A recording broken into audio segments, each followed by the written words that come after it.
HILT పైన రాజీ ప్రసక్తే లేదు.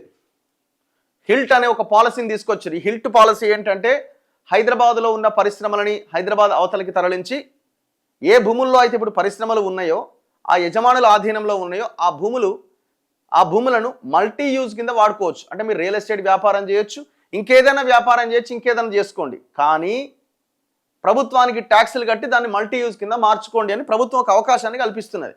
దీని మీద తెలంగాణ అంతా దుమ్మెత్తి పోస్తున్నది. ఇది బిజినెసా, ఏం చేస్తున్నారు మీరు అని. వీళ్ళు ఏమంటున్నారంటే మేము ఈ కంపెనీలు ఇక్కడ ఉండడం వల్ల హైదరాబాద్ ఎకో సిస్టమ్ అంతా దెబ్బతింటున్నది, పొల్యూటెడ్ అయిపోతున్నది. సో ఈ పరిస్థితిని మార్చడానికి మేము హైదరాబాద్ అవతలకి మేము కంపెనీలు తరలిస్తున్నామని ఒక పాజిటివ్ యాంగిల్లో ప్రభుత్వం చెప్పే ప్రయత్నం చేస్తున్నది. నేనేమంటున్నానంటే అసలు వీళ్ళకి ఆ చిత్తశుద్ధి ఉన్నదా? నిజంగానే హైదరాబాద్ ఎకో సిస్టమ్ని కాపాడే ప్రయత్నమే అయితే కోకాపేటలో కొండలు గుట్టలు తొలిచేసి గవర్నమెంట్ భూములు అమ్మిండు కేసీఆర్. ఇప్పుడు మీరు అధికారంలోకి వచ్చిన తర్వాత మీరు అదే పని చేస్తున్నారు. ఎక్కడ ఎకో సిస్టమ్ ఇదైంది? ఎక్కడ ఎకో సిస్టమ్ని కాపాడే ప్రయత్నం మీరు చేస్తున్నారు? 111 జీవోలో అక్రమ కట్టడాలు వచ్చి మొత్తం ఆ ఏరియాను మొత్తం విధ్వంసం చేసినాయి. ఇప్పుడు మనకు వస్తున్న ఈ స్వచ్ఛమైన గాలి ఎంతో కొంత ఆ ప్రాంతం నుంచి వస్తున్నటువంటి గాలులే. వికారాబాద్ అడవులు ఇక్కడి నుంచి దామగుండంలో దాదాపు 2 లక్షల చెట్లను కొట్టేసి ఒక కార్యక్రమాన్ని కేంద్రం తీసుకుంటే దానికి ఏమాత్రం ఇది లేకుండా రేవంత్ రెడ్డి పోయి సహకరించి వచ్చిండు. దానికి మళ్ళీ రక్షణ దేశము అని ఒక యాంగిల్ని దానికి ముడిపెట్టిండు. ఆనాడు కేసీఆర్ అల్ల నుంచి రోడ్డు వేసిండు, నువ్వు పోయి ఆడ చెట్లను నరకడానికి అవకాశం కల్పించినావు. ఇట్లా ఒక్కొక్కటి కోడి చూస్తే వాళ్ళ చెరువులను కాపాడడానికి హైడ్రా తెచ్చినాం. ఎందుకంటే మీరు అంటున్నారు, ఇవాళ వెలుగులో వచ్చింది చూడండి, ఏమంటున్నాడు శ్రీధర్ బాబు గారు, ఇగో హైదరాబాద్ను కాపాడుకునేందుకే హిల్ట్ పాలసీ అంటున్నాడు. పరిశ్రమలను ఓఆర్ఆర్ అవతలకు పంపకపోతే ఇక్కడ బతకలేమంటున్నాడు. ఫ్యాక్టరీలు తరలించకపోతే పిల్లలకు బంగారు గిన్నెలో విషం ఇచ్చినట్టే అంటున్నాడు. భోపాల్ ట్రాజడీ లాంటి ఘటనలు ఇక్కడ జరగాలన్నా ప్రభుత్వ భూములను అగ్గువ కమ్ముతున్నామన్నది పచ్చి అబద్ధం. పూర్తి యాజమాన్య హక్కులు ఉన్న వారి భూములే కన్వర్షన్ చేస్తున్నాం. హిల్ట్ పాలసీలో పైసా అవినీతికి ఆస్కారం లేదు. ప్రభుత్వానికి 10,000 కోట్ల ఇన్కమ్ రాబోతున్నది. 2023లో జీవో 19తో ప్రైవేటు వ్యక్తులకు హక్కులు కల్పించింది గత బీఆర్ఎస్ సర్కారే. బీజేపీ నేతలు అప్పుడెందుకు మాట్లాడలేదని ప్రశ్న. అక్రమ భూ కేటాయింపులపై విచారణ తప్పదని హెచ్చరిక. అసెంబ్లీలో హిల్ట్ పాలసీపై చర్చ సందర్భంగా మంత్రి ప్రసంగం. ఏమంటుండు? హైదరాబాద్ని కాపాడుకోవాలి, అందుకే హిల్ట్ పాలసీ అంటున్నాడు. మేము హైదరాబాద్లో ఎన్నో చెరువులు తిరిగి ఇంత భయంకరమైన విధ్వంసం జరుగుతుందని చెప్పినాం. ఒక్క చెరువు మీద మీరు యాక్షన్ తీసుకున్నారా? మీరు అంటున్నారు కదా ఎకో సిస్టమ్ని కాపాడాలి, పిల్లలకి బంగారు పల్లెంలో విషాన్ని ఇచ్చినట్టే అని మాట్లాడుతున్నారు కదా.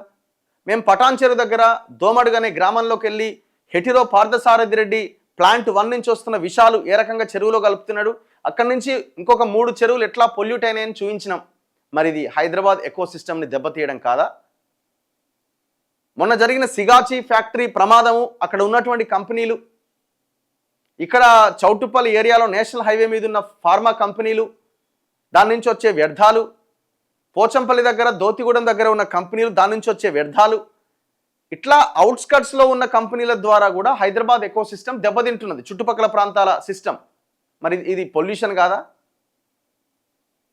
ఇక మీకు ఏంటని చెప్పాలి? ఇక ఇంకా అంతేందుకు, నాకు నిన్న మెసేజ్ పెట్టినారు ఎవరో, ఒక్కసారి నేను చూపిస్తా. ఏదో విలేజ్లో కంపెనీ ఉంది, దాని నుంచి పొల్యూషన్ వస్తున్నది, మేము బతకలేకపోతున్నామని హైదరాబాద్లో ఉన్న వాళ్ళే మెసేజ్లు పెడుతున్నారు. బిస్కెట్ కంపెనీ అట. మరి ఇట్లా చాలా కంపెనీలు ఉన్నాయి కదా. అసలు మీకు ఎకో సిస్టమ్ మీద హైదరాబాద్ వాతావరణాన్ని కాపాడే ఆలోచన మీకు ఉంటే మీరు చేయాల్సిన పనులు చాలా ఉన్నాయి. నేనేమంటున్నా అంటే సరే దీని ద్వారా ఆ ప్రయత్నం జరగొచ్చేమో, కానీ మీకు ఈ చిత్తశుద్ధితోనే మీరు చేస్తున్నారనైతే నేను అనుకోవట్లే. మీకు రావాల్సింది డబ్బులు ప్రభుత్వానికి. ఇప్పుడు అవి మల్టీ యూజ్ కింద మార్చుకుంటే ఒక 10,000 కోట్లు వాళ్ళు గవర్నమెంట్కి కడితే ఒక 10,000 కోట్లు వస్తాయి. రిజిస్ట్రేషన్ చేసుకోవాలి కదా మల్టీ యూజ్ కింద మార్చడానికి. సో దాని ద్వారా ఒక 10,000 crores వస్తాయి.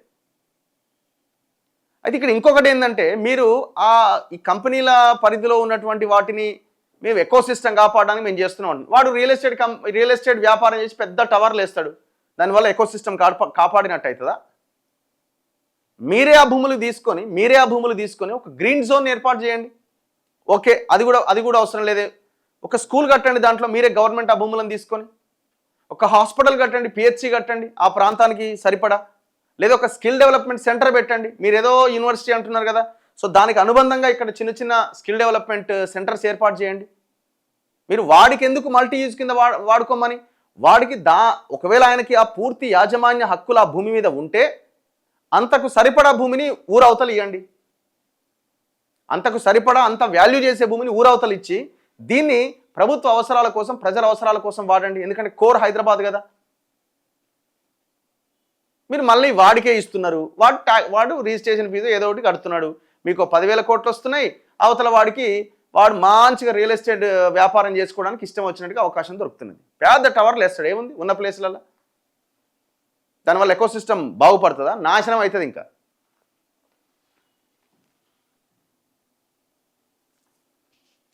హెల్త్ పాలసీ ప్రకటించగానే భూములు అమ్మకానికి పెట్టి 5 లక్షల కోట్ల కుంభకోణం చేస్తున్నారంటూ ప్రధాన ప్రతిపక్షం ఆరోపించింది.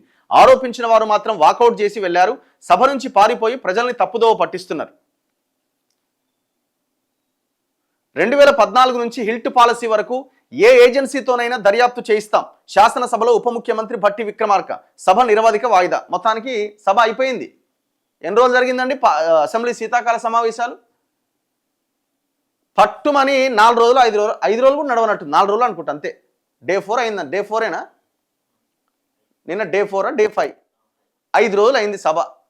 సిగ్గుందా అసలు ఈ నాయకులకేమన్నా? ఒకప్పుడు రాజశేఖర రెడ్డి ఉన్నప్పుడు, చంద్రబాబు నాయుడు ఉన్నప్పుడు ఉమ్మడి ఆంధ్రప్రదేశ్లో అసెంబ్లీ సమావేశాలంటే ఒక పండగ. దాదాపు 30 రోజులు 40 రోజుల పాటు అసెంబ్లీ సమావేశాలు జరిగేవి. కనీసం 20 రోజులనే పెట్టాలి కదా. ప్రధాన ప్రతిపక్షం బీఆర్ఎస్ ఏమో తప్పించుకొని వాళ్ళు బయట తిరుగుతారు, ఎడ దొరుకుతామో అని. వీళ్ళేమో ఇక పోయారు కదా, మంచిగా పోయారు, ఇక మాకు కూడా దొరికింది, మేము ఎంజాయ్ చేయాలి బయట అని వీళ్ళు అవతలకి వెళ్ళిపోయినారు. ఎంత ఘోరమైన విషయం ఇది. ఇక్కడ హిల్ట్ పాలసీ వరకు 2014 నుంచి హిల్ట్ పాలసీ వరకు ఏ ఏజెన్సీతోనే దర్యాప్తు చేస్తారట. ఏజెన్సీ దొరకలేదా? ఇంకా దర్యాప్తు చేయించడానికి 2 సంవత్సరాలు అయిపోయింది, 24 నెలలు అయింది. ఏజెన్సీ దొరకలేదా? భట్టి విక్రమార్క చెప్తాడా, శ్రీధరబాబు చెప్తాడా, రేవంత్ రెడ్డి చెప్తాడా? ఏజెన్సీ దొరకడం కాదు, వాడి చేత ఎక్కడెక్కడ భూములు ఉన్నాయో మొత్తం పక్కాగా లెక్కలేసుకొని రాసుకొని వాడి చేత కక్కిస్తున్నారు, కక్కింది నాకుతున్నారు. వీళ్ళు కూడా డౌటే లేదు అందులో. మేము మొన్న పోయినాం కదా, ఎప్పుడో 1985లో లేఅవుట్ అయిన మొయినాబాద్ పెద్ద మంగళారం దగ్గర భూమిలో 16 ఎకరాల భూమిలో ఎప్పుడో లేఅవుట్ 1985లో లేఅవుట్ అయింది. అందులో గీతారెడ్డి భర్త, గీతారెడ్డి కూతురు పేరు మీద ప్లాట్స్ ఉన్నాయి అక్కడ. ఇప్పుడు ఆనాడు కబ్జా గురి చేయడానికి ఒక 2 వ్యక్తులు అందులోకి ఎంటర్ చేసారు. కేటీఆర్ హయాంలో ఎంటర్ అయ్యారు. ఒక ఎక్స్పర్ట్ ఆర్డర్ తెచ్చుకున్న ఆర్డర్తోని లోకల్గా ఉన్న మున్సిపల్ కమిషనర్ ఆ ఖాజా మొయినుద్దీన్ అనే ఒక దొంగ ఆ డబ్బులకు అమ్ముడుపోయి రాత్రికి రాత్రి 4 గంటల రాత్రి పోయి ఆ ఇల్లు కూడా కొట్టొచ్చి 4-5 ఇండ్లు. మనుషులా మీరేమన్నా? ఇక మీరు 2014 నుంచి హిల్ట్ పాలసీ వరకు ఉన్న భూముల లెక్క మొత్తం తెలుస్తారట. ఇక భూభారతిలో ప్రైవసీ ఆప్షన్ తీసేస్తామని పెట్టిరు మీరు. ధరణిలో ప్రైవసీ ఆప్షన్ ఉండే, అంటే ఒకరు భూములు కొంటే దాన్ని కనబడకుండా, పబ్లిక్కి కనబడకుండా మీరు ప్రైవసీ ఆప్షన్లో భాగంగా దాన్ని కనబడకుండా చేసుకోవచ్చు. భూభారత్ వచ్చిన తర్వాత దాన్ని తీసేస్తామన్నారు. ఈనాటికి అట్లనే ఉన్నది. ఒక గుంట భూమి మీరు వెనక్కి తీసుకోగలిగిరా? దొంగలు మీరు కూడా ఇష్టం వచ్చినట్టు రియల్ ఎస్టేట్ వ్యాపారం చేస్తున్నారు. పోదాం పదండి, మాదాపూర్ ఆఫీసులు ఎట్లున్నాయో ఒక్కొక్కరు ఆఫీస్, రియల్ ఎస్టేట్ ఆఫీసులు అన్నారు వాటిని. ఐటీ సాఫ్ట్వేర్ ఆఫీసులు ఇంకా అసలు ఇంకంతకంటే భయంకరమైన ఆఫీసుల కంటే అంత అద్భుతంగా ఉంటాయి ఆఫీసులు. అంటే మనకి చాలామంది వచ్చి చెప్తుంటారు, ఎందుకంటే అడిగి పోయేస్తుంటారు. ఇట్లా పోయొచ్చినాము, డాక్యుమెంట్ ఇచ్చినాము, అమ్మో ఆఫీస్ చూస్తామా కళ్ళు బయర్లు గమ్మినాయి. ఇప్పుడు ఆడ కూడా పెద్ద మంగళం దగ్గర కూలగొట్టిన ఆ ఇండ్లకు సంబంధించిన కూడా లంబడోళ్ళందరినీ మీరు మాదాపూర్ ఆఫీస్కి రండి. మాదాపూర్లో ఎవరు ఆఫీస్ ఉంది? రేవంత్ రెడ్డి తమ్ముడు ఆఫీస్ ఆనే ఉంది, అన్నది తిరుపతి రెడ్డిది. తిరుపతి రెడ్డి బినామీ దేవుల నాయక్ ఆఫీసు మాదాపూర్లోనే ఉంది. ఏం జరుగుతుంది తెలంగాణలో? మీరు వీళ్ళట దర్యాప్తు చేయిస్తారట. మీ బొంద ఎక్కడ దర్యాప్తు చేయిస్తారు? మీరు తింటున్నారు మొత్తం భూములన్నీ.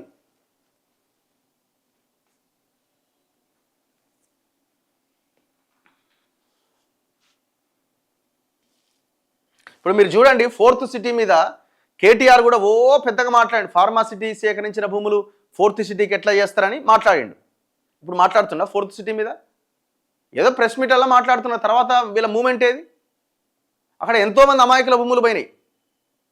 దేశంలో ఏడలేని 300 ఫీట్ల రోడ్డు వేస్తున్నారు. అవతల మంత్రులకు సంబంధించిన భూములు ఉన్నాయి. రేవంత్ రెడ్డి అవతల 600 ఎకరాలు 700 ఎకరాలు ఆడికి టచ్ అయ్యేలాగా 300 ఫీట్ల రోడ్డు వేసుకుంటున్నారు. ఏడలేదు అంత పెద్ద రోడ్డు ఈ దేశంలో. సో అట్లాంటి రోడ్లు వేసుకుంటున్నప్పుడు మరి వీళ్ళు వెళ్ళాడని ధర్నా చేసారు ఎప్పుడన్నా? వీళ్ళు ఎక్కడి వరకు వీళ్ళ పోరాటం అంటే వీళ్ళ వాటాలు వీళ్ళకి రాగానే నోరు మూసుకున్నారు. ఇప్పుడు ఆడబోయిడ కొట్లాడింది అనుకో, ఈడ తీస్తారు తెల్లాపూర్లోనో గోపనపల్లినో కేటీఆర్ భాగవతం. ఈ అమ్మ నాది ఆడ తీస్తారు, ఎందుకురైనా నాకు వచ్చిన గొడవ, ఎక్కడికెక్కడ సెట్ చేసుకొని మాట్లాడుకుంటూ అయిపోయాయి. 50-50, 60-40, 70-30 జరుగుతున్న దందా మొత్తం అదే.